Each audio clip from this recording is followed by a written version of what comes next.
고린도전서 6장 19절 20절 함께 읽습니다. 너희 몸은 너희가 하나님께로부터 받은 바 너희 가운데 계신 성령님의 전인 줄을 알지 못하느냐. 너희는 너희의 것이 아니라 값으로 산 것이 되었으니 그런즉 너희 몸으로 하나님께 영광을 돌리라. 아멘. 제가 주로 말씀을 전하면 신약성경에서 말씀을 좀 많이 전합니다. 물론 신약성경을 주로 본문으로 해서 구약성경의 말씀들과 함께 전합니다. 하지만 구약을 본문으로 삼는 경우는 신약보다는 좀 더 적은 것 같아요. 양적으로는 구약이 좀 더 많지만은. 근데 그런 이유가 있는데 이유 중에 하나는 뭐냐 하면 듣는 귀가 둔하기 때문에 그렇습니다. 구약 성경을 가지고 본문으로 하면 나하고 별로 상관이 없는 이야기인데 하는 생각들을 많이 가지시기 때문에 그렇습니다. 그래서 신약 성경을 통해서 말씀의 정확한 의미, 명백한 의미들을 알고 그리고 구약의 말씀들을 이해하기를 원하는 마음 때문에 그렇습니다. 고린도전서 6장 19절 20절은 너희 몸은 너희가 하나님께로부터 받은 바 너희 가운데 계신 성령님의 전인 줄을 알지 못하느냐. 그러니까 우리 몸 자체가 우리 것이 아니고 성령님이 거하시는 전이다. 성령님의 전이란 말은 성령 하나님의 집이다 그 말입니다. 성령 하나님의 집이다. 또 우리 몸을 다른 말씀에서는 너희 몸은 하나님의 집이다. 너희 몸은 하나님의 집이다. 너희는 하나님의 집이다. 그랬습니다. 우리 몸이 우리 소유가 아니라 성령 하나님이 거하시는 성령 하나님의 전이고 그래서 성전이라 그럽니다. 교회라는 이 건물 자체, 예배당이라는 이 자체가 성전이 아니고요. 이제 우리가 성전되는 것이 몇 가지가 있는데 믿는 신자가 한 명 한 명이 성전입니다. 그리고 믿는 신자가 모이는 것을 그거 자체를 성전이라고 해요. 그리고 그걸 교회라고 그럽니다. 근데 교회라는 말이 성전이란 말하고 같이 쓰일 수 있는 말이에요. 그러나 건물을 이야기하는 게 아닙니다. 구약시대 때 성전이라든지 성막이라는 것은 주님께서 우리 몸을 사셔가지고 성령 하나님께서 그때는 성전의 성막에 전능하신 하나님의 임재와 영광이 나타났는데 그것은 그림자였습니다. 이제는 사람에게 사람을 하나님의 집으로 삼아가지고 하나님의 성전으로 삼아가지고 하나님의 그 사람에게 임하시겠다고 말씀하셨고 예수를 믿는 사람에게 성령 하나님이 임하셨습니다. 여기에서 문제가 되는 것이 또 있어요. 문제가 되는 건 성경은 작용과 반작용의 법칙이 계속하여 작용합니다. 무슨 말이냐면 하나님의 성전, 이 성전은 거룩한 것이다 구별되어 버렸는데 이 성전을 더럽게 만들어 버리면 하나님의 진노와 징계가 임한다는 사실이 신구약 성경에 계속하여 나온다는 작용과 반작용의 법칙이 있습니다. 그까지는 좀 어려우니까 이제 오늘은 생략하고요.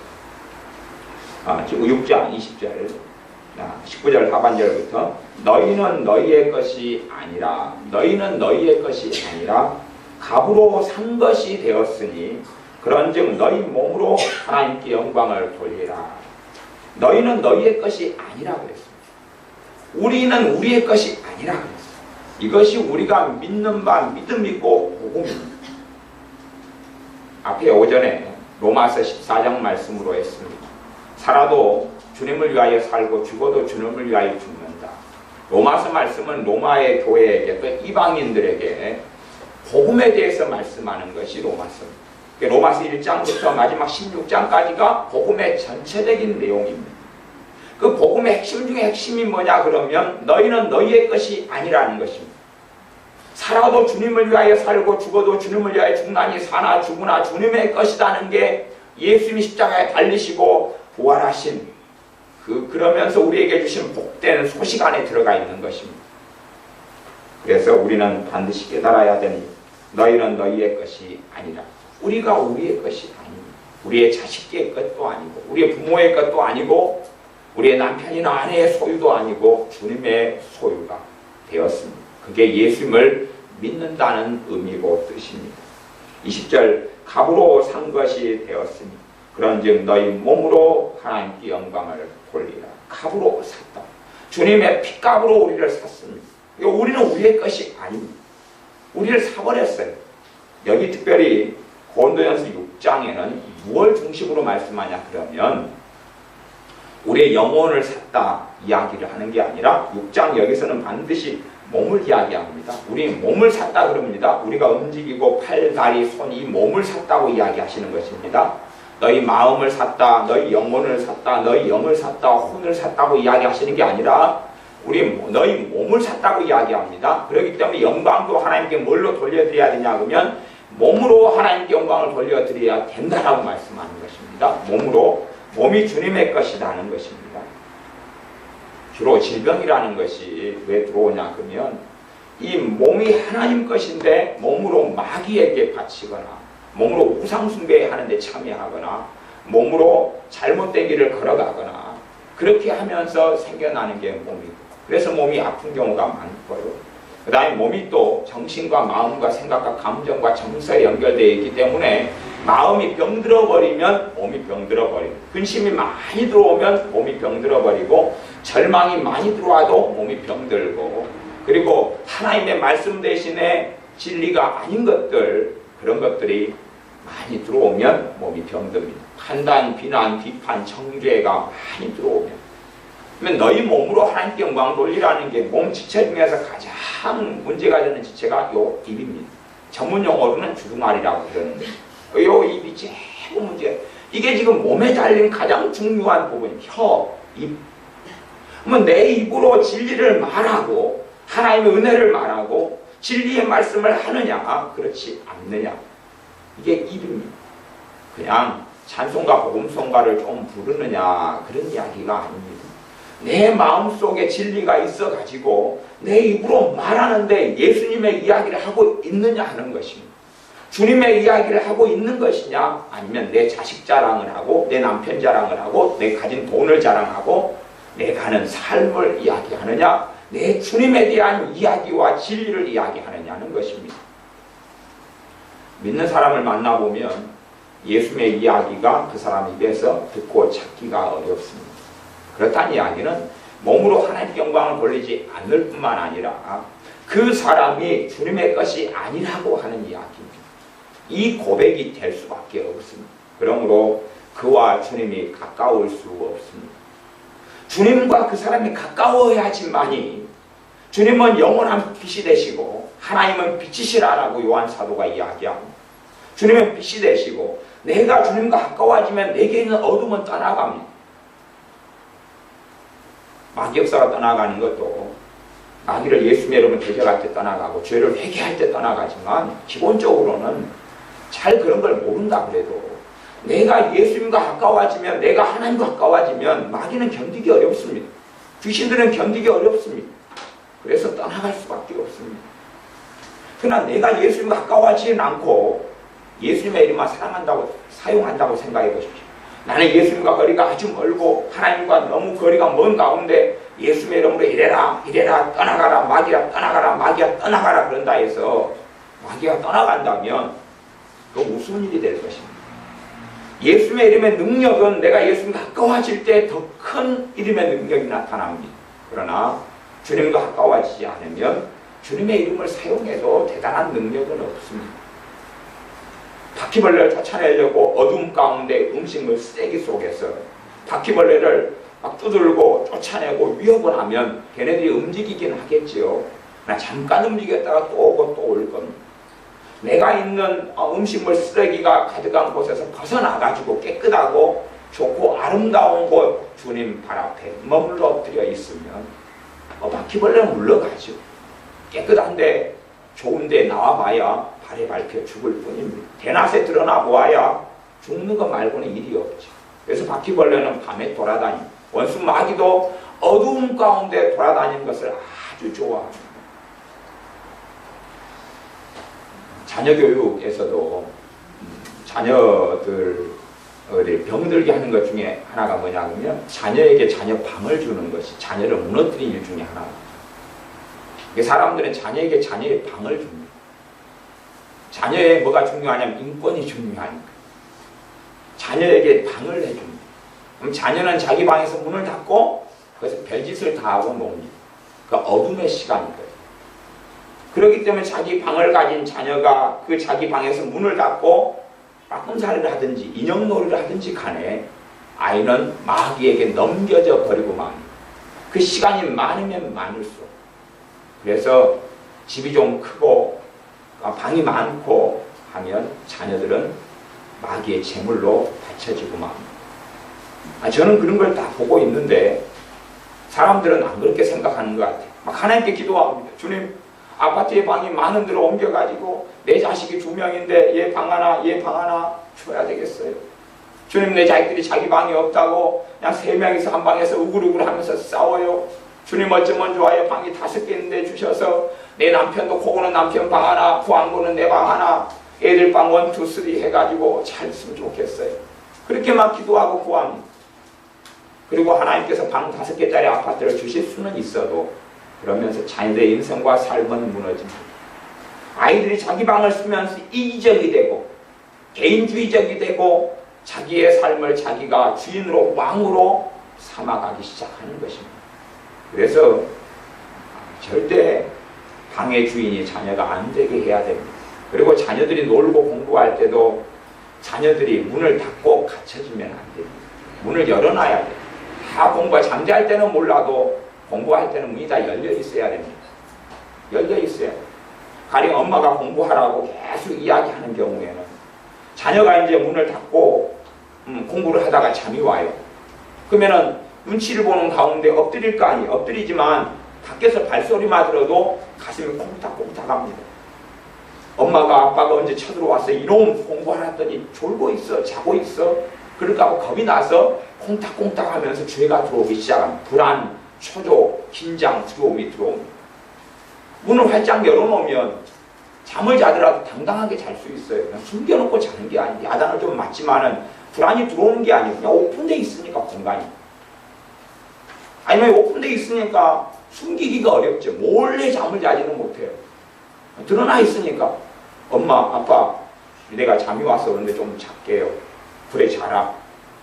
그렇게 해서 드러난 가운데 자면 문제가 안 되는 거예요. 그러니까 아이들이 공부하다가 예를 들어 30분을 엎드려 잔다 그러는데 문을 닫고 있는 가운데 잠을 들면 30분 동안에 마귀에게 자기 몸과 마음을 바쳐버리는 심각한 일이 벌어집니다.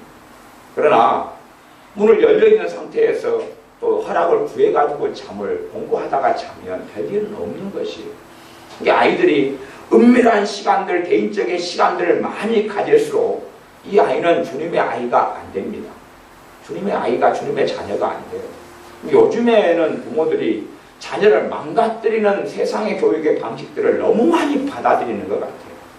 그래서 잠언에 하나님께서는 아이의 마음에는 미련한 것이 얽혔으니 자녀를 초달해야 된다. 자녀를 초달하지 않는 부모는 자식을 사랑하는 것이 아니라 미워하는 것이다. 말씀에도 자녀를 초달하지 않아요. 잔소리만 할 뿐이죠. 매를 때리지를 않아요. 기독교 교육이나 상담에서도 매를 때리는 것이 야만적인 것이다. 그렇게 가리키는 것들을 제가 종종 들었습니다. 그 사람은 뭐라고 말하냐 하면 기독교 상담자, 기독교 박사, 기독교 교수의 이름이지만 자신은 고상하고 하나님은 야만적이다 그러는 것입니다. 나는 고상하고 나는 사랑이 많고 나는 긍휼이 많아 말로 하고 하나님은 야만적이기 때문에 매를 때린다는 것이에요.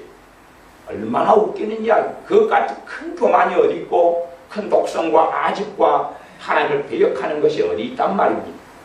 하나님께서 사람을 아시기 때문에 아이의 마음에 미련한 것이 얽혀 있어서 초달을 하지 않으면 자녀는 망가진다고 하나님은 반드시 말씀하셨습니다. 그러므로 자녀를 초달하고 책망하지 않는 부모는 자식이 망가진다 그랬습니다. 잘못된 초달도 심각한 문제지만 초달하지 않는 것은 그의 100배의 위험을 가지고 있습니다. 부모인 내가 성질 나쁜 술 마시는 아버지한테 좀 맞아보았기 때문에 그 서러움이 있어서 하나님의 말씀에 순종하지 않고 나는 맞고 살아 상처가 많아 내 자식에게는 상처를 주지 아니하리라. 그러므로 때리는 건 상처를 주는 거기 때문에 안 때리리라 그럽니다. 어찌 그런 완악하고 악한 거짓말과 악한 개교가 있단 말입니다. 그건 잘못된 것입니다. 하나님 말씀에 순종하든지 안 하든지 결정하라 그 말입니다. 하나님이 왕이시든지 내가 왕이든지 결정하라 그 말입니다. 사람들은 자기의 가치관에 말씀이 맞으면 지키겠다 그러고 자신의 가치관과 맞지 않으면 안 지키겠다 그럽니다. 갈수록 주님이 오실 때가 다 되니까 자기의 귀를 즐겁게 하는 선생들을 많이 둔다고 말씀합니다. 자기의 귀를 즐겁게 하는 선생을 많이 두어서 자기의 가치관, 자기의 소욕, 자기의 욕심, 자기의 욕망, 자기의 정욕에 원하는 맞는 이야기를 하는 사람을 자기의 선생으로 삼아서 자기의 생각과 마음에 거스리는 것은 받아들이기를 싫어합니다. 하나님 말씀에 그냥 명백하게 초등학교 지능으로 봐도 알 수 있는 그것을 거역한다 그 말입니다. 박사가 됐어도 잘 이해하지 못하는 것을 가지고 이야기하는 것이 아닙니다. 초등학교, 중학교 1학년 수준만 돼도 알아먹을 수 있는 명백한 말씀, 그리고 반복해서 나와 있는 말씀을 자신의 지혜와 지식으로 가로막고 대항한다는 이야기입니다. 보증 서지 말라는 말씀도 그렇습니다. 보증 서지 말라고 했는데 그걸 한두 번 이야기하신 게 아닌데 그 약속하고 하나님의 명령을 어기는 것입니다. 그러니 얼마나 악한 것입니다.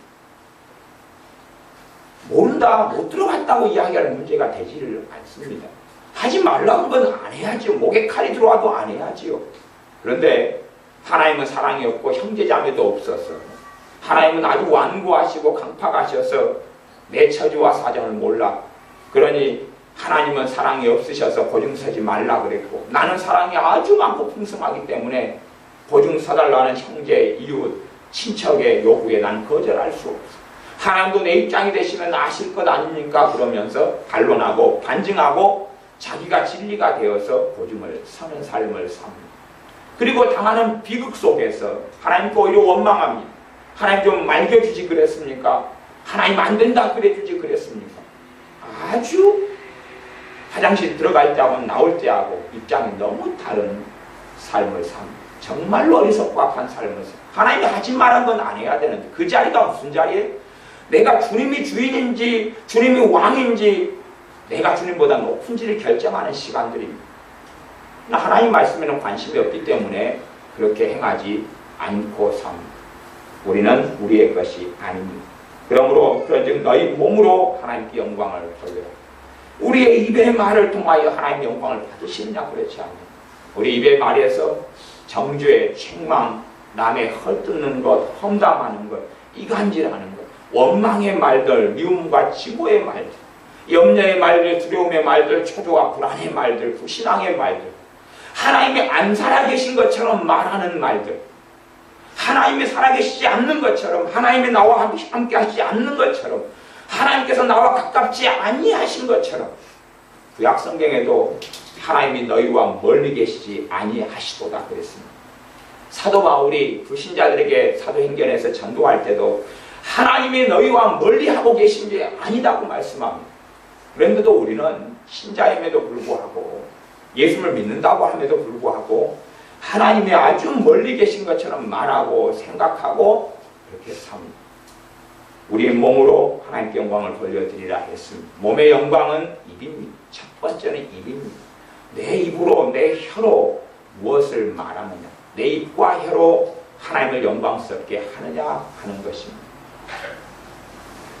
제가 좀 어려운 말씀이지만 민수기 18장 말씀을 제가 읽어드리겠습니다. 민수기 18장 21절부터 제가 읽어보겠습니다. 내가 이스라엘의 11조를 레위 자손에게 기업으로 다 주어서 그들의 하는 일 곧 회막에서 하는 일을 감나니 이후로는 이스라엘 자손이 회막에 가까이 말 것이라 죄를 당하여 죽을까 하노라.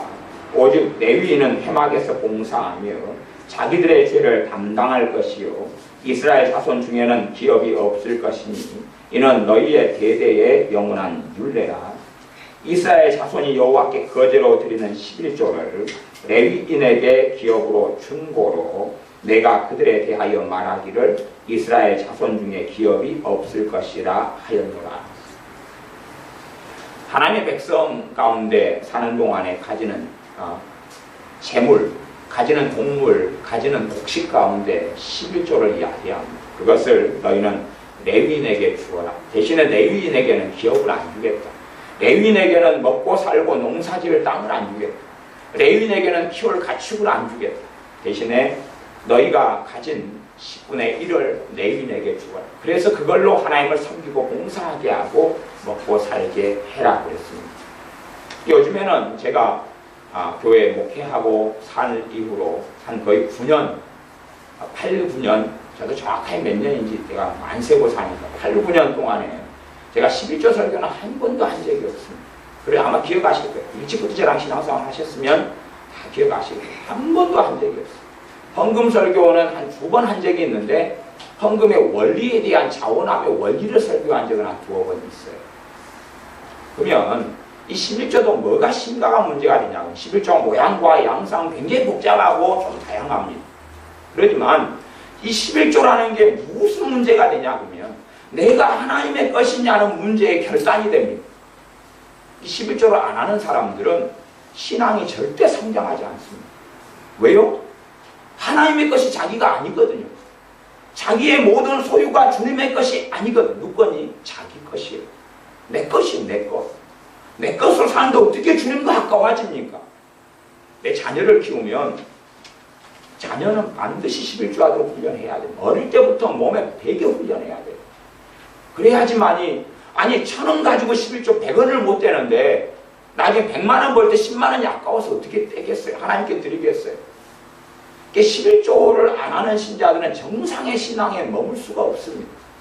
남편이 안 믿기 때문에 돈을 남편이 관리해서 어쩔 수 없어서 못하는 경우는 있어요.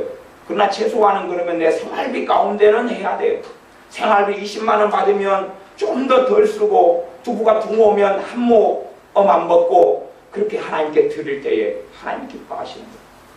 그런데 사람들은 안 해요. 내 형편이 처지가 어떻다고 나 빚이 얼마가 있다고 빚이 얼마가 있으니까 안 해도 괜찮아요. 대신에 돈이 자기의 주인이기 때문에 빚은 자기가 갚으라 그 말이에요. 하나님께 은혜 달라고 기도하지 말고 자기 돈이니까 자기가 갚으라 그 말. 몰라 그걸로 하나님께 기도해요. 돈이 자기 건데 그렇게 기도해서 하나님께 물질을 주신다 그래도 그 사람은 주님을 떠나고 지옥으로 떨어집니다.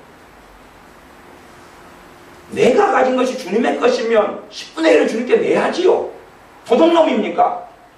도둑놈이에요. 저는 목회 한 10여 년 하는 동안에 제가 사례금을 하나도 안 받고 몇 년 하다가 그 다음에 50만원, 60만원, 지금 70만원 받고 하는데 제가 모은 돈 없습니다. 제가 9년, 10년 목회하는 동안에 이제 통장에 모아놓은 돈 없어요. 나중에 전에 모아놓은 돈이 있어서 그때 한 2, 300 있어 다 줬어요. 다 주고 지금 모아놓은 돈 가족이 CR 임플란트를 좀 해야 되니까 그 돈만 좀 모으고 있어서 몰라 100몇십만 원 있는가 모르겠어요. 그거 지금 CR 좀 해주려고 돈 모으고 있는 거 그거 말고 제가 9년, 10년 목회해서 제 지갑에 통장에 든 돈 없어요. 그냥 사는 것이에요. 돈 벌려고 하나님 일 했으면 제가 직장 생활했죠. 이게 어떤 교회에 헌금을 드리고 11조를 내서 그 사람이 교회를 어떻게 재정을 관리하는 운영하느냐는 그건 뒷문제로 치고 주의 종이 어떻게 헌금을 관리하거나 교회가 어떻게 쓰느냐는 내 문제가 아니니까 넘겨두고 최소한은 내가 신앙생활하는 교회가 주님이 인도하신 교회냐만 확인하고 그 다음에는 내 영역이 아닌 것이에요. 주의 종이 잘못 돈을 쓰면 하나님과 그 종이 계산하겠지요. 하나님은 살아계시기 때문에. 그래서 제가 헌금을 교회를 위해 사용할 때도 선풍기를 하나 살 때 되면은 최대한 싸게 살려고 저 달려있는 선풍기들 여기 10,000몇천 원짜리입니다. 저기 보통 선풍기는 저기 한 3, 4만 원 줘야 돼요. 10,000몇천 원짜리 이리 딛고 더 뒤지고 그러니까 인터넷에서 구입해가지고 사는 거예요. 내 돈이 아니고 헌금이니까. 하나님 돈이니까 어떻게 내가 내 자의적으로 그냥 편하게 그냥 어디 근처에 있는 대리점에서 살 수가 없더라고 말이에요. 저는 하나님 일에서 돈 번 건 없습니다. 남는 거 그냥 그 월급 가운데 얼마 책 사보고 그런 거 말고는 없어요. 누구의 뭐 헌금이 필요해서 사는 사람도 아니고 제가 하루 막노동을 가면 돈을 버는 돈이 7, 8만 원 벌잖아요. 제가 서울 집회를 다녀도 지금까지 집회를 다녀도 제가 거기서 돈 받은 적이 딱 2번 있어요. 딱 2번. 나머지는 오히려 더 주고 왔어요. 딱 2번. 제가 서울 집회를 정기적으로 해도 한 푼 받아본 적이 없어요. 내 돈이 들어가 한 번 집회하고 하면 그러니까 그 돈을 내가 쓰고는 오지 받아본 적은 없어요.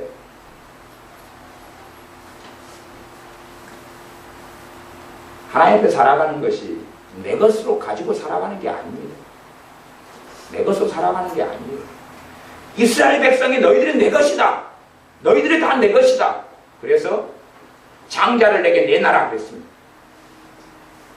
그러다가 하나님께서 그래 좋아 너희가 12지파지 12지파 가운데 한 지파를 내 것으로 일단은 대표성으로 내가 가지겠다. 선택한 지파가 레위지파입니다. 레위지파는 내 것 그렇게 했습니다. 너희 장자도 내 것이야 곤란했습니다. 그래가지고 숫자를 셌습니다. 장자 숫자하고 레위지파 숫자하고 셌더니 숫자가 좀 틀렸습니다. 그래가지고 그 돈 내놔. 그리고 하나님께서 받으셨습니다. 좋아 이제 이들은 나를 섬기면서 내 일을 하니까 이들이 굶어 죽지 않도록 하는 책임은 너희들에게 있어. 복지에 대한 이야기를 하고 있는 게 아닙니다. 그러니까 저는 그냥 단지 교회가 좀 부족하고 어려워서 그런 게 아니고 저는 그냥 제가 먹고 살기 위해서는 70만 원 정도면 괜찮다 저는 보는 것이에요. 거기에서 헌금 한 20만 원 정도는 하고 나면 50만 원 정도면 내가 먹고 사는 데는 부족함이 없다. 저는 그렇게 보는 것이에요. 제가 뭐 대단히 거룩해서 대단히 의로워서 그러는 건 아니고 내가 하는 일에 있어서는 그 정도. 우리는 우리의 것이 아닙니다. 우리는 우리의 것이 아닙니다. 우리는 주님의 것입니다. 우리는 주님의 것입니다. 어떨 때는 그렇게 살다가 좀 부족하니까 어떤 분들이 헌금하셔가지고 100만 원도 주시고 그래가지고 그걸 채우고 나니까 좀 빚이 졌던 것을 좀 갚아주고 그러더라고. 그러니까 지금은 빚진 건 없고 그냥 조금 모아가지고 있어서 그 가족 임플란트 하나 해줄까 하고 모은 것 같아. 150만 원. 그건 없어요. 한 2개 지금 3개 해줘야 되는데 좀 더 열심히 모으려고 하는데 제가 키우는 애들이 많아가지고 애들이 맨날 하드를 많이 먹고 그러니까 우리의 삶이 우리의 것이 아닙니다. 아니 거기에서 결단을 하고 헌신하지 않으면 어떻게 한다는 이야기입니까? 도대체 내가 주님의 것이고 그렇게 사는 것이 예수를 믿는다는 것인데 어디에서 그만 드러낼까요? 마음 주님 것입니다. 오 주여 내 모든 것이 주님의 것입니다. 찬양하면 끝난다는 이야기입니까? 그렇기 때문에 주님과 가까워지지 않는 것입니다. 주님과 가까워지지 않는 것이 다 내 것인데 집도 내 것이고 땅도 내 것이고 돈도 내 것이고 월급도 내 것인데 어떻게 주님과 가까워집니까? 없어서 못 내는 것을 주님은 이야기하지 않습니다. 과거에 못 내서 어찌게 된 것을 말씀하시는 게 아니에요. 그래서 예루살렘 교회가 굶어 죽어가고 있을 때에 오히려 남아도는 교회로 하여금 필요한 것을 채우도록 하나님은 역사하셨습니다. 고린도 교회가 남고 마게도냐 교회가 남아가지고 풍성한 것으로 예루살렘 교회에 굶고 어려운 성도들을 돕게 했지 예루살렘 교회에게 너희들이 헌금을 안 냈기 때문에 너희들이 기근이 왔다고 하나님 그런 식의 말씀하지 않았습니다. 오히려 너희들이 기근이 왔고 힘들기 때문에 하나님께서 남는 자녀를 통하여 공급하게 하겠다고 말씀하셨을 것입니다. 그러니 염려하지 말라. 곧 내가 공급하겠다고 말씀하셨을 겁니다. 그리고 사도 바울이 그 헌금을 모아가지고 와서 옛날에 연보라 그랬는데 연보를 모아가지고 와서 예루살렘 교회에 전달을 했습니다. 그러니 없고 못 사는 사람들이 하나님께 드려야 된다는 이야기를 하는 게 아닙니다. 그러나 적을수록 하나님께 드리기는 쉬워요. 적을수록 드리기는 쉬워요. 많이 하나님께 내는 문제가 아니라 하나님 앞에서는 그것이 공정하기 때문에 내가 가진 것의 10분의 1 최소한이 그러면 만원 가진 사람이 1,000원 내기는 너무 쉬워요. 하드 2개 안 사 먹으면 되니까 여름에 만원 가지고 있으면 1,000원 하나님께 드리면 되는데 문제는 1억 버는 사람이 1,000만 원을 하나님께 드려야지 둘이가 똑같아진다는 거예요. 최소한은 똑같아진다는 거예요. 내가 10,000원을 가졌어요. 1,000원을 11조로 하나님께 드리고 그 다음에 1,000원을 하나님께 감사한금 냈어요. 그러면 1억을 번 사람이 나하고 최소한이 같아지려면 하나님 앞에서요. 그 사람은 1,000만 원을 11조 드리고 그 다음에 1,000만 원을 감사한금으로 내야지 나하고 같아요. 그래서 부자들에 비해서는 감사한 거예요. 왜냐하면 부자들이 1억을 번 사람이 1,000만 원 11조 내는 경우로 봤어도 1,000만 원 감사한금 낸 적은 거의 못 봤거든요. 감사한금 내면 그분들도 손이 커서 한 10만 원 내고 20만 원은 내더라고요. 10만 원, 20만 원 내지만 내가 그 사람 입장에 맞추어서는 그 사람이 1,000만 원 내는 게 내가 1,000원이니까 그렇게 따지면 저는 20원, 10원 내야 되는데 20원 선언이 창피해서 어떻게 냅니까? 요즘에 10원짜리도 귀해가지고 100원짜리보다 훨씬 귀한 게 10원짜리입니다. 100원, 200원 내주면 그 사람들 100만 원, 200만 원 내야 돼요. 그러니 얼마나 가난한 사람들이 천국이 내 것인 줄을 더 알겠습니다. 그런데 그렇게 1,000원, 2,000원을 주님께 내지 않아. 오히려 가난하면 주님께 드리기가 더 좋아요. 100만 원 월급 받는 사람이 10만 원 하나님께 드리기가 쉽겠습니까? 1,000만 원 받는 사람이 100만 원 내기가 쉽겠습니까? 오히려요, 있는 사람은 가진 대로 살기 때문에 얼마를 번 다음에 나머지가 다 계산이 돼 있어요. 전부 다 계산이 돼 있어요. 그리고 그 계산 중에서 자기 놀러 가고 외국 여행 가고 휴가 가고 쓸 것은 다 돼 있어요. 근데 안 가진 사람들은 인생 속에 외국 여행 계획 없어요. 휴가 계획 없어요. 놀러 갈 계획 없습니다. 그냥 사는 것이에요. 성경에 봐보세요. 성경에요, 하나님의 자녀들에게 외국 여행이 어디 있었는가 봐보세요. 외국 여행은요, 갔는데 여행이 아니라 전도고요, 가서 돌 맞는 것이 일이고 굶는 게 일이었어요. 강도의 위협, 난파되고 파손되고 그게 일이었어요. 여행이 아니었습니다. 어이고, 아브라함 할아버지는 갈대아 우르에 사시다가 가나안으로 여행으로 오셨네. 여행 온 게 아니라 군사도 없고 비참한 두려움 가운데 믿음을 가지고 여정을 떠나온 것이에요. 그러지 여행 온 거 아닙니다. 하나님의 자녀들이 이 땅에서 여행하고 사는 사람들이 아닙니다. 구경하고 사는 사람들이 아니에요. 제주도 구경하고 일본 구경하고 중국 구경하고 동남아 구경하고 사는 사람들이 아니에요. 하나님의 사람들은 이 땅에서 여행에 관심을 두지 마세요. 그게 무슨 가치가 있습니까? 세상 것만 더 뱃속에 집어넣고 마음에 집어넣어서 주님과 멀어지는 길이 여행이지, 신자가 무슨 여행이 가치가 있습니까? 66권을 뒤져보세요. 신자가 여행가라고 나왔는지. 없습니다. 없어요. 단지 여행이란 것은 구약성경에서는 내가 갈릴리에 사는데 하나님이 정하시고 예배드리라는 성전이 예루살렘에 있기 때문에 그 먼 길을, 흙길을, 사막길을, 광야길을, 먼지를 뒤집어 쓰면서 아이의 손을 잡고 그걸 걸어왔어.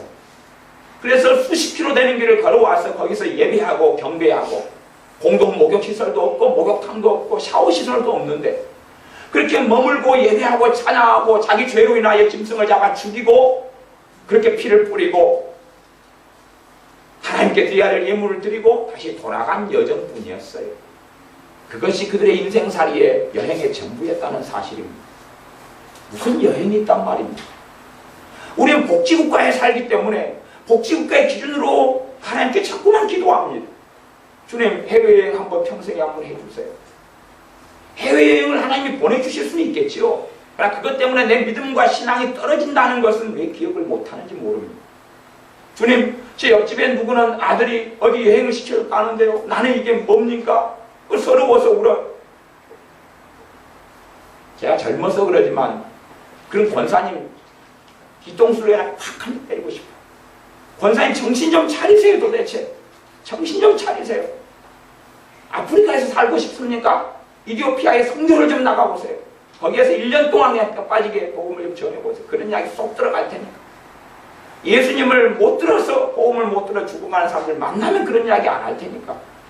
기준이 자꾸만 세상 속에 들어가가지고 비교하고 같이 살펴보고 제가 가지고 있는 것, 그래서 신자가 나는 아파트가 없는데 아파트에 있는 사람을 만나가지고 그 집에 들어가면 오만 심장이 상해서 나오는 거예요. 어찌 그런 사람이 신자란 말입니까? 나는 아파트가 없는데 저 나보다 더 좋은 아파트에 사는 사람 갖고 집들이 한다고 가서 슈퍼타이 하나, 화장지 하나 들고 가가지고 갔다가 그때는 웃고 나오다가 사실은 그러죠. 내가 웃는 게 아니에요. 그래가지고 아파트 문을 닫을 때부터 얼굴이 팍 해서 나는 언제나 저걸 가져볼까? 얼마짜리다더라? 3억 5천? 저 돈은 언제 모을까? 이제 계산을 하기 시작합니다.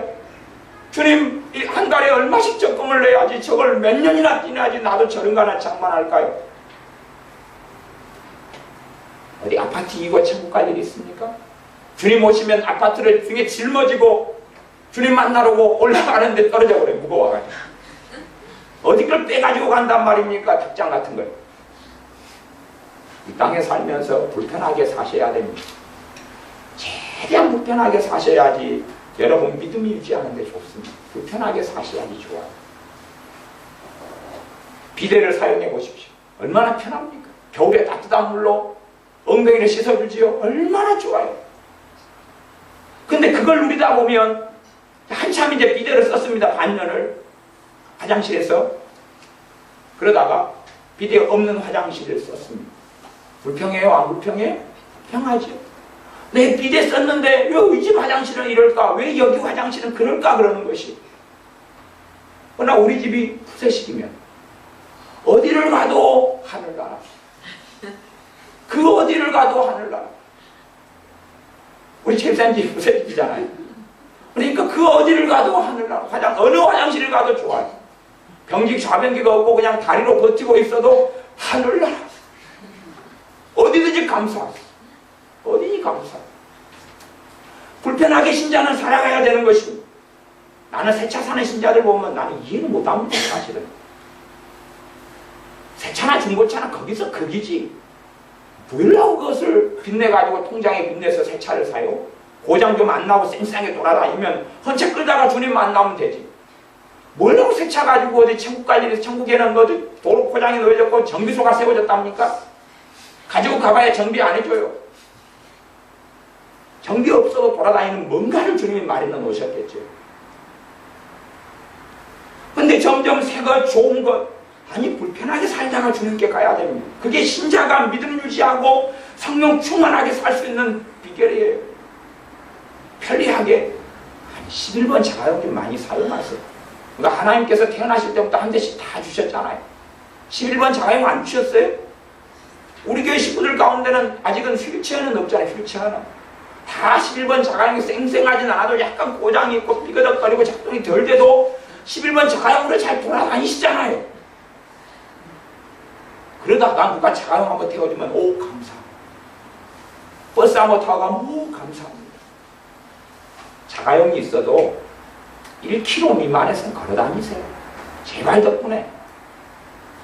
자가용 있는 사람들은 50m마저도 몰고 가더라고요. 50m.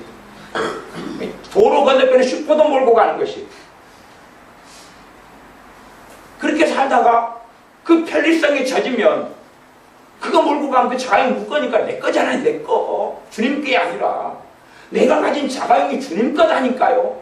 내 몸도 주님의 것이고 내 통장도 주님의 것이고 내 자녀도 주님의 것이고 내 건강도 주님의 것이고 내 몸도 내 머리도 내 눈도 주님의 것이다니까요. 여러분 눈이 주님의 것이면 주님이 치료하실 거고 여러분 것이면 치유하실 일이 없을 것 아닙니까? 여러분의 치아가 주님의 것이면 관여하실 거고 내 것이면 주님이 관여할 일은 없을 겁니다. 여러분 돈이 여러분 돈이면 주님이 여러분 돈 문제 빚 문제 관여하실 일이 없고 주님의 것이면 관여하시겠죠. 그러니 주님의 것이 되게 하십시오. 주님의 것으로 내어드리고 넘겨드리십시오. 뭐 대단하게 11조라는 이야기 때문에 이 본문 민수기 18장을 이야기하는 게 아닙니다. 25절에 민수기 18장 25절 제가 읽어보겠습니다. 여호와께서 모세에게 일러 가라사대 너는 레위인에게 구하여 그에게 이르라 내가 이스라엘 자손에게 취하여 너희에게 기업으로 준 11조를 너희가 그들에게서 취할 때에 그 11조의 11조를 거제로 여호와께 드릴 것이라. 내가 너희의 거제물을 타작마당에서 받드는 곡물과 포도즙 틀에서 받드는 즙같이 여기리니 너희는 이스라엘 자손에게서 받는 모든 것의 11조 중에서 여호와께 거제로 드리고 여호와께 드리는 그 거제물은 제사장 아론에게로 돌리리. 그럼 이 본문들이 좀 많아요. 양이 많아요. 심지어는 요 17절로 가면 오직 소의 처음 난 것이나 양의 처음 난 것이나 염소의 처음 난 것은 속하지 말지니 그것들은 거룩한즉 그 피는 단에 뿌리고 그 기름은 불살라 여호와께 향기로운 화제로 드릴 것입니다. 본래 하나님의 법이 하나님의 율법이요. 소나 양이나 염소가 새끼를 낳으면 첫 새끼는 다 하나님 것입니다. 그래서 내가 못 가집니다. 그걸 통해서 하나님의 백성에게 너가 가진 가축들, 왜? 과거에는 가축이 너무나 중요했습니다. 가축들 그게 너 것이 아니야 라고 가르쳐 주시는 겁니다. 이제 소를 키웁니다. 새끼가 송아지가 태어났어요. 송아지 한 마리 얘가 얼마까? 500만원, 100만원, 70만원, 200만원이니까 소금이 좋을 때, 안 좋을 때가 있으니까. 그걸 생각하는 게 아니라 그걸 끌고 하나님 앞에. 그리고 그 첫 새끼는 거룩하기 때문에 무조건 죽여야 됩니다. 거룩하다는 이야기는 죽이라 그 말이에요. 죽여서 하나님께 바치라는 이야기입니다. 살아서 살려가지고 돈을 바치라는 이야기가 아니고 하나님 앞에 제물로 목을 쳐가지고 피를 뿌리라는 이야기입니다. 세 가지 짐승은 꼭 그렇게 됐습니다. 소, 양, 염소. 너희 것이 아니야. 그런데 사람들은, 이스라엘 사람들이 명백한 하나님의 말씀을 받고도 빼돌리면 되니까 누가 제사장이나 레위인이 와서 호구조사할 게 아니거든. 감사 나오는 게 아니거든요. 새끼 낳아도 그냥 빼돌리면 되거든요. 왜 한 마리 빼돌리면 돈이 얼마인데? 빼돌리면 돼요. 예를 들어서 암양이 50마리가 있어요. 암양이 50마리가 새끼를 낳았어요. 그러면 최소한은 첫 새끼가 50마리가 될 것 아닙니까? 빼돌리면 되거든요. 빼돌리면 돈이 얼마가 됩니까? 그 개가 금방 커가지고 또 새끼 낳을 텐데. 그렇게 이스라엘이 살아왔다는 이야기입니다. 소수를 빼놓고, 극소수를 빼놓고는 어떻게 하나님의 백성으로 살 수가 있었겠습니까? 난지 8일 만에 할례는 받았지만 하나님의 백성으로 살지는 못했습니다. 이런 본문을 통해서 하나님께서 우리에게 하시는 말씀이 도대체 무엇이냐 하는 겁니다. 우리가 지금 소를 키워서 첫 새끼를 어디 드릴까요? 그러면 과거에 성전이 예루살렘에 어디 있습니까? 없거든요. 어떻게 끊고 갈까요? 이제 우리는 할 수 없는 거지 않습니까? 그럴 필요는 없다. 주님께서 십자가에서 그걸 이루셨다라고 말씀하지만, 온전히 하셨다고 말씀하지만, 이 하나님의 말씀에 살아있는 것은 거기에서 하나님께서 말씀하시는 바는 그대로 살아있다는 이야기입니다. 거칠애적인 이야기가 아니라 속 알맹이 말이 알맹이. 알맹이가 뭡니까? 너희가 가진 소유물이 너희의 것이 아니라는 겁니다. 너희의 것이 아니라는 겁니다. 밥그릇에 솥단지가 숟가락이 너희의 것이 아니라는 겁니다.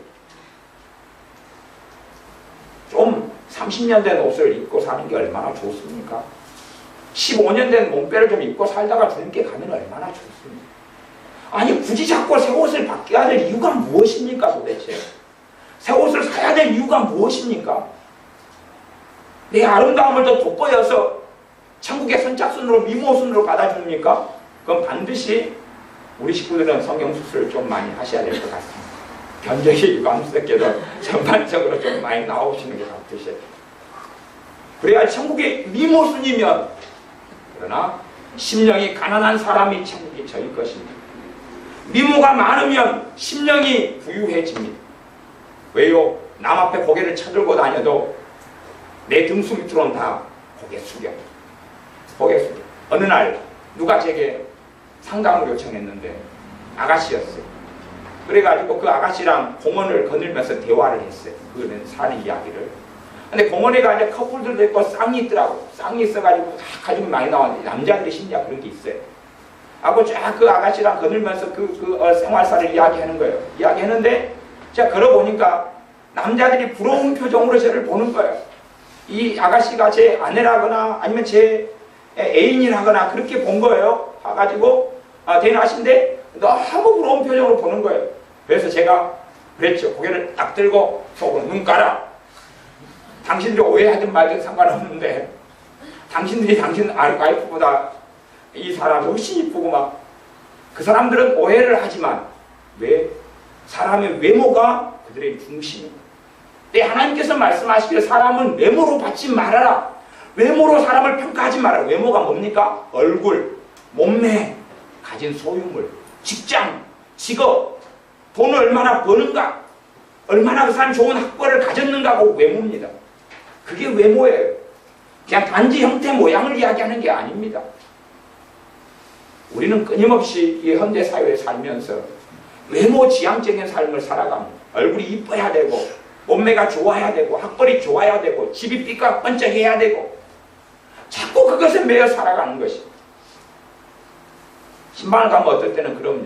아이고 목사님 우리 집이 누추해가지고 아니 우리 교인만이 아니라 때로는 제가 집회를 가거나 그럼 신방을 한번 와달라 그럴 때가 있어요.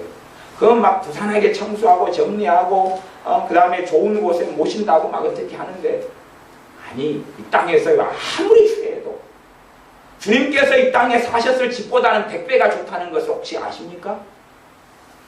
주님이 가셨던 화장실에 100배가 좋다는 걸 혹시 아십니까? 주님이 쓰셨던 화장실에 100배가 좋은 화장실을 우리가 쓰는 걸 아십니까? 100배가 넘는 거. 주님이 누웠던 잠자리보다 훨씬 좋은 잠자리였다는 걸 아십니까? 아마 주님은 그러실 겁니다. 야야, 내가 너희들을 위해서 너희의 죄짐을 짊어져 그 땅에 살았을 때에 내가 살았던 집보다 정말 좋은데 그걸 추리하다고? 정말로 너희 기준이 무엇이냐? 내가 살았던 것보다 얼마나 더 누리고 싶냐? 그렇게 누리다가 오고 싶으냐? 그 누릴 건 내가 아버지의 집에 준비해 놓을 테니까 너희들은 내가 걸어왔던 그 길을 걸어와라라고 말씀하는 겁니다. 이 땅에서 더 많은 부를 누리고 더 많은 소유물을 축적해 가지고 갈 필요는 없다는 이야기예요. 물론 집 살라고 아둥바둥 합니까? 집을 안 사면 어떻습니까? 전세에 살다가 사골세에 살다가 월세에 살다가 주님께 가면 좋지 않아요? 월세에 살면 이 땅에서 내가 아방궁을 지으려고는 안 할 것 아닙니까? 뭐 그게 나쁜 겁니까? 그게 대단히 이상한 겁니까? 왜 집을 장만하고 사고 내 소유의 등기를 해야 됩니까? 등기에는 뭐라고 돼? 소유자가 누구로 돼 있어요? 여러분 이름 머시기. 성이 머시는 아니시지요? 식자는 뒤에 남자한테 쓰는 건데 하여튼 머순이 머시기. 그렇게 돼가지고 소유가 내 이름으로 돼 있는 게 좋습니까? 그게? 집이 없어도 됩니다. 아파트가 아니고 그냥 얄궂은 집이어도 괜찮습니다. 또는 비가 좀 많이 오면은 벽지가 좀 새고 곰팡이가 쓸어도 괜찮습니다. 서울의 기도원이 지하니까 반지하죠. 지하고 반지하고 그럽니다. 벽지를 한번 발라놨는데 어제 그러시더만 이것도 벌써 곰팡이가 꼈는데 보니까 곰팡이가 벌써 끼었어요. 습기가 장마철이 되니까. 아니 그래서 어쩌습니까? 기도원에 화장실이 안 좋습니다. 그러니까 어떤 분이 와서 그러더군요. 아이고 여기는 화장실이 안 좋아서 못 오겠어요. 그러니까 절대 안 오시더라고. 그 다음에 왜? 편안함이 익숙해져 있으니까. 기도는 방이 없습니다. 같이 함께 넓은 데서 잠을 자면 주무십니다. 그러니까 아이고 내 개인방은 없어요. 속으로 여보시오, 나도 개인방 없이 집회하다가 가요. 당신은 나나 똑같은 거 먹고 똑같은 데서 자고 그리고 나도 집회하고 당신은 참여하고 그러는 거예요. 그거 못 보여 그게? 나는 가서 뭐 외식하고 맛있는 거 먹고 아니 같이 밥상에 앉아서 밥 먹고 같이 자고 그러다가 이틀 3일 보내다가 오지 않소. 편안함과 좋은 것에 길들여져 있으니까 그걸 누리고 살는 거죠. 그래서 아마 쟤는 알아봤어요. 기도원에 와서 좀 볼품없다, 시설이 좀 안 좋다 하는 분들 마음속에는 주님을 종으로 살고 싶은 거, 삼고 싶은 거, 자기가 더 많이 누리고 싶은 복지를 위하여 요술램프처럼 비벼가지고 오 주여 오소서 이러니까 주님이 나타나서 왜 불렀느냐? 주님 여기 청소가 안 됐는데 청소 좀 하고 가시오. 알겠노라. 막 빗자루 쓸고 걸레로 닦다가 다 됐다. 삐까뻔쩍하다. 저기 먼지 또 여기 먼지. 주님 똑바로 지금 못 쓰시오? 예 알았다. 미안하다. 그런 주님을 섬기는 것 같아요. 근데 어찌 주님이 그런 분입니까? 우리 것은 우리의 것이 아닙니다. 여러분의 몸도 주님의 것입니다. 여러분의 시간도 주님의 것입니다. 여러분의 인생도 주님의 것입니다. 여러분의 물질도 주님의 것입니다.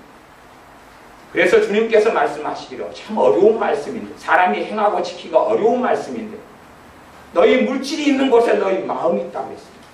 너희 돈 쓰는 그곳에 너희 마음이 있다. 마음을 다하여 뜻을 다하여 성품을 다하여 주는 여호와 너희 하나님을 사랑하라. 물질이 있는 곳에 돈 있는 곳에가 어딥니까? 내가 최소 10분의 1이라도 하나님께 드리면 거기에가 내 마음이 있는 곳이지. 돈의 액수를 이야기하는 게 아닙니다. 제가 회계를 안 보니까 누가 11조를 얼마 냈는지 지난주에 냈는지 안 냈는지 관심 없고 그런 거 기억 안 합니다. 그런 거 신경 쓰고 살 필요 자체가 없어요. 누가 헌금을 1,000원 냈는지 2,000원 냈는지 모릅니다. 관심 없어요. 2,000원 냈는지 10,000원 냈는지 20,000원 냈는지 모릅니다. 우리 교회가 작은 교회라 제가 무관심해요. 관심이 없어요. 그런 문제가 아니라는 사실입니다. 내가 정말로 내 마음이 있는 그곳에 물질이 있는 것이 그게 사람의 속성이라고 주님이 말씀하신 게 사람의 속성. 내가 아무리 이분 얀다무치게 말하고 찬양을 어떻게 하고 기도는 어떻게 할지 몰라도 사람의 속성이 뭐냐 그러면 너 돈이 가는 그곳이 너 마음이 있는 곳이다 그랬어. 그러면 우리는 알 수 있어요. 저도 간혹가다 그걸로 보고 제 자신의 주제를 파악합니다. 왜냐하면 5만 원을 한번 감사한금 내려고 하면 손이 떨립니다. 손이 떨려요. 저 떨립니다. 5만 원 내려고 하면. 5만 원을 10번 딱 내면은 손가락 빨아야 되는데 떨려요. 심장이 떨려 가슴이 떨립니다. 근데 이제 5만 원어치 책을 사보려면 심장이 안 떨립니다. 그래서 내 마음이 체계가 있구나. 이걸 종종 확인하고 회개합니다. 그때는 더 낼 수밖에 없고 드릴 수밖에 없을 때가 됩니다. 내 마음이 그러니까. 제가 이제 옷을 안 사고 살지만 제 옷은 안 사고 사주는 옷은 제가 간혹 사잖아요. 그런 건 그냥 쓰는데 남을 사주는 거예요. 근데 내가 옷을 사는데 7만 원짜리 옷을 사도 안 떨려요. 간이. 7만 원을 헌금 드린다고 생각하고 있어요. 간이 떨려요? 안 떨려요? 떨리죠. 1년에 한 번은 낼 수 있지만 옷을 사는 건 떨리지 않아요. 옷을 10만 원을 쓰고 20만 원을 쓰는 건 떨리지 않아요. 사실은 그렇다면 옷에가 내 마음이 있고 옷은 내 복지거든요. 복지. 내 몸, 나를 챙기는 것, 내가 누리는 것에 내 마음이 있다는 이야기입니다. 주님께 마음은 없다는 이야기를 하는 것이에요. 그러니 우리의 삶 속에 우리 자신을 내가 돈 쓰는 곳을 확인하면서 살피셔야 됩니다. 어떤 분은 꼬박꼬박 보약해 드시더라고요. 보약도 만 25만 원, 35만 원짜리 보약을 꼬박꼬박 해 드시더라고요. 이분은 보약해 드시는 목사님 계시고 권사님 계시고 장로님 계시는데 이분은 자기의 건강이 자기의 마음이 쏟고 있는 주님이시구나. 그럴 수밖에 없는 것입니다. 주님이 명백하게 재물이 있는 곳에 물질이 있는 곳에 마음이 있다고 말씀했습니다. 그냥 밥하고 김치만 있으면 되는데 이것저것 챙겨서 먹고 많이 살고 쓰고 사고 먹고 마시고 그러면 그것도 내 복지, 내 배부른 것에 내 마음이 있습니다. 어떻게 주님을 내가 믿는다고 말할 수 있습니까? 그러니까 믿음이 좋아지지 않고 주님과 관계가 가까워지지 않고 은혜 충만하게 되지 않는 것이에요. 내가 하나님과 마음이 가깝지 않잖아요. 가깝지 않아요. 저나 여러분이나 공이 다 똑같이 우리의 삶 속에서 주님과 가까워지도록 또한 실제로 우리가 가진 것들에 있어서 또 내가 소유하고 있는 것들에 있어서 내 것이라고 하지 말고 주님의 것이라 인정하고 엎드리고 내 입으로도 주님께서 주셨고 주님께로 가져가야 되고 주님의 영광을 위하여 내가 이것을 잠시 맡아가지고 살아갈 뿐이다 라고 고백하는 여러분들이 그렇게 날마다 사셔서 주님의 길을 따라가는 여러분들이 되시기를 바랍니다. 기도하겠습니다. 아버지 하나님, 주님께서 굶주리셨던 것처럼 좀 굶주릴 수 있고 주님께서 잠을 못 주무셨던 것처럼 그렇게 살 수 있고 주님께서 좋지 않은 집과 좋지 않은 곳에서 사셨던 것처럼 그렇게 살 수 있는 우리가 되게 하여 주시옵소서.